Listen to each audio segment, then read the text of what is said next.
आपने कई बार लोगों को कहते हुए सुना होगा कि आखिर कल किसने देखा है। ये बात सच है कि भविष्य के बारे में सही तौर पर अनुमान लगाना बहुत मुश्किल है। कोई नहीं बता सकता कि अब दुनिया भर में किस तरह के बदलाव आने वाले हैं। और बीते इस लॉकडाउन ने हमें यही एहसास कराया है कि जिंदगी इतनी अनप्रेडिक्टेबल है कि यहाँ कुछ भी होना मुमकिन है। जहाँ ये बात सही है, वहाँ ये भी सच है कि आज के वक्त में हो रही प्रोग्रेस, डेटा और बड़ी बड़ी कंपनीज के प्लान्स को स्टडी करके आप भविष्य के बारे में एक सटीक अनुमान तो लगा ही सकते हैं। और आज हम इसी कोशिश में इस वीडियो में बताने वाले हैं वो घटनाएं जो आप 2070 से पहले होती हुई देखेंगे। तो अगर आप भी जानना चाहते हैं तो बने रहिए वीडियो के अंत तक हमारे साथ। इंडिया इन स्पेस, इसरो की कामयाबियों पर हम सभी को आज बहुत नाज है। फिर चाहे वो 104 सैटेलाइट्स को एक सिंगल रॉकेट में भेजकर दुनिया में एक नया कीर्तिमान स्थापित करना हो, या फिर पहली बार में मंगल पर लैंडिंग करना। इसरो ने कम बजट के साथ ये सभी उपलब्धियां हासिल करके दिखाई। लेकिन इसरो में एक कमी है, और वो ये है कि हम आज तक किसी इंसान को खुद स्पेस में नहीं भेज पाए और हमें हमेशा इसके लिए किसी दूसरे देश की मदद लेनी पड़ी। लेकिन अब सब कुछ बदलने वाला है। इसरो का ये अनुमान है कि साल 2023 तक भारत अपना पहला मैन्ड मिशन स्पेस में भेज देगा। लॉकडाउन की वजह से इसकी सटीक तारीख में थोड़ा सा फर्क आ सकता है, लेकिन भारत का पहला मैन्ड मिशन अब सिर्फ 3 या 4 साल में ही आपको देखने को मिलेगा।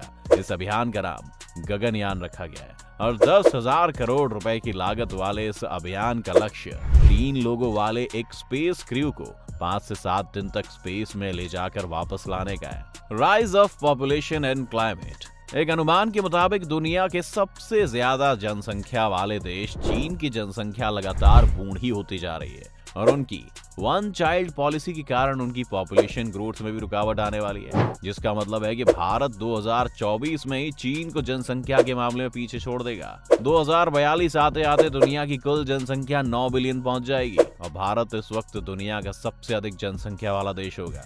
अगर ऐसा होता है तो भारत में गरीबी, बेरोजगारी और अन्य समस्याएं पैदा हो सकती हैं। इसके साथ ही कहते हैं इतने सारे लोगों की जरूरतें पूरी करने और उनके रहने के लिए जगह तलाशते तलाशते 2050 तक अमेज़न रेन फॉरेस्ट का लगभग आधा हिस्सा नष्ट हो जाएगा। साथ ही 50% से ज्यादा जनसंख्या के पास शायद पीने के लिए पानी भी नहीं होगा और दुनिया की 70% से ज्यादा आबादी इस वक्त शहरों में रह रही होगी। 2037 में माना जा रहा है कि क्लाइमेट चेंज के कारण आर्कटिक की सारी आइस पिघलकर आर्कटिक ओशन में चली जाएगी, जिससे समुद्र का स्तर भी बढ़ सकता है। यूं तो इससे काफी नुकसान है, पर चीन को इससे निजी तौर पर यह फायदा है कि उनके लिए यूरोप से व्यापार का एक और समुद्री रास्ता भी इससे खुल सकता है। एलॉन मस्क, आने वाले कुछ साल पूरी तरह से एलॉन मस्क के होने वाले हैं। जहां भारत अभी स्पेस में जाने का प्लान कर रहा है, वहीं टेस्ला और स्पेसएक्स के मालिक एलॉन मस्क 2024 में एक स्पेस क्राफ्ट मंगल ग्रह की तरफ भेज सकते हैं। इस स्पेस क्राफ्ट में एलॉन लोगों के बजाय पहले कार्गो मंगल ग्रह तक भेजेंगे और अगर ये मिशन सक्सेसफुल हो जाता है तो 2026-2027 में एलॉन का मन मंगल की धरती पर पहला ह्यूमन क्रू भेजने का भी है। कार्गो भेजने से एलॉन मस्क ये टेस्ट करना चाहते हैं कि क्या बड़ी संख्या में लोगों को मार्स तक भेजा जा सकता है। साथ ही एलॉन मस्क का प्लान मार्स पर बस्तियां बसाने का है, जिसके लिए वहां पर बिल्डिंग मटेरियल से लेकर कंप्यूटर्स और न जाने किस किस तरह के उपकरणों की जरूरत पड़ेगी और इसके लिए बड़ी मात्रा में उन्हें धरती से ये सामान वहां भेजना पड़ेगा। इसके अलावा एलॉन मस्क के हिसाब से 2025 तक वो अपने न्यूरालिंक प्रोजेक्ट को भी पब्लिक के सामने ले आएंगे।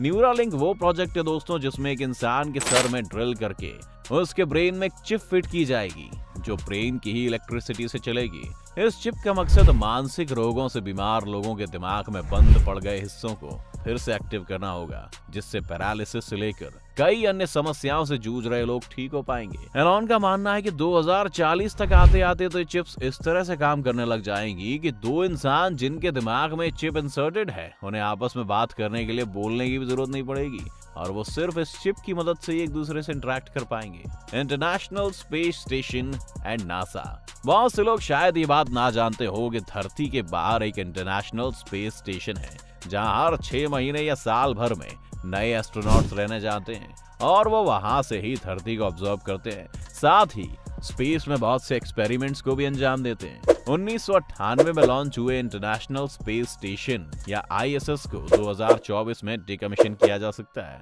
आईएसएस को फंड करने का ज्यादातर जिम्मा यूएस और रूस का था, लेकिन हाल के कुछ सालों में इंटरनेशनल दबाव के कारण रूस की इकोनॉमी को काफी नुकसान हुआ है, जिस वजह से ज्यादातर भार यूएस पर आ गया है। इसलिए इस प्रोग्राम को ही बंद करने की बात चल रही है। कुछ साइंटिस्ट का कहना है कि हो सकता है इसे डिकमीशन करने के फैसले को शायद 2028 तक डिले कर दिया जाए, लेकिन अब इंटरनेशनल स्पेस स्टेशन का बंद होना लगभग तय है। लेकिन इसका ये मतलब नहीं है कि नासा बाकी चीजें प्लान नहीं कर रहा है। नासा ने 2030 तक अपना खुद का मैन्ड मिशन मार्स के लिए प्लान किया हुआ है और वो निरंतर इस तैयारी में लगे हुए हैं। साथ ही 2036 वो साल होगा दोस्तों जहां पहली बार नासा 2 स्पेस रोवर्स को हमारे सोलर सिस्टम से बाहर हमारे ही सबसे नजदीकी तारे अल्फा सेंटुआरी की तरफ भेज सकता है। यहाँ के हैबिटेबल जोन में एक ऐसा प्लैनेट भी है जहाँ जीवन के मिलने की संभावना है, पर इस रोवर के वहां पहुंचने में 20 साल का वक्त लगेगा। तो वहां एलियंस की पुष्टि करने के लिए